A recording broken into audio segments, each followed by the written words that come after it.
এখন প্রবণতা দেখা যাচ্ছে সংস্কার কমিশনের প্রচেষ্টার মধ্যে, মানে জাতীয় কমিশনে, যে নির্বাহী বিভাগকে যত বেশি নিয়ন্ত্রিত করা যায়, সেটা নির্বাহী বিভাগকে অতীতে একজন স্বৈরাচার হয়েছিল, সেজন্য নির্বাহী বিভাগ আমরা বিলুপ্ত করতে পারবো না, দুর্বল করতে পারবো না। একজন সংসদীয় পদ্ধতিতে স্বৈরাচার প্রতিষ্ঠা হয়েছিল, সেজন্য আমরা আইনসভাকে বিলুপ্ত করতে পারবো না, দুর্বল করতে পারবো না। আমাদেরকে চেষ্টা করতে হবে চেক অ্যান্ড ব্যালেন্স এবং একটা হারমোনিয়াস কোঅপারেশন, একটা মধুর সম্পর্ক এবং পাহারাদার সৃষ্টি করা, সেফগার্ড সৃষ্টি করার জন্য সকল অর্গানগুলোকে সেভাবে শক্তিশালী করা, সকল গণতান্ত্রিক এবং সাংবিধানিক প্রতিষ্ঠানগুলোকে শক্তিশালী ভিত্তির উপর দাঁড় করানো, যাতে করে তারা নিজস্ব এখতিয়ারের মধ্যে স্বাধীনভাবে কাজ করতে পারে। তাহলে আর কোনোদিন শেষ হয়ে গেছে হবে না।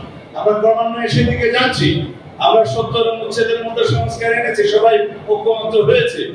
এখন একটা প্রস্তাব আরো দিয়েছে, আমরা রাষ্ট্রপতি নির্বাচনের ক্ষেত্রে উভয় পক্ষের সদস্যদের মধ্যে গোপন ব্যালটে স্বাধীনভাবে এমপিরা ভোট দেবে, সেটা আরেকটা বিপ্লব। আর প্রধানমন্ত্রীর মেয়াদ আমরা 10 বছরের সীমাবদ্ধ করলাম, সেইটাকে আমাদের একটা বড় ধরনের অর্জন নয়।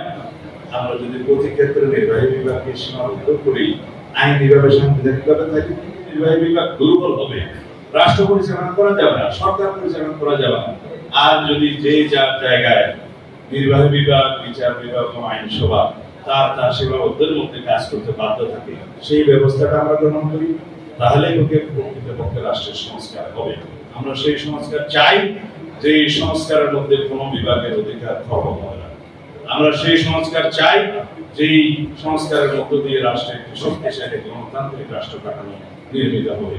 সেই সংস্কার আমরা চাই, যার মধ্য দিয়ে রাষ্ট্র কাঠামো সংস্কার হবে, সংবিধানের গণতান্ত্রিক সংস্কার হবে, এবং যার ফলশ্রুতিতে আমরা দেশের জাতির মধ্যে অর্থনৈতিক মুক্তি অর্জন করতে পারবো।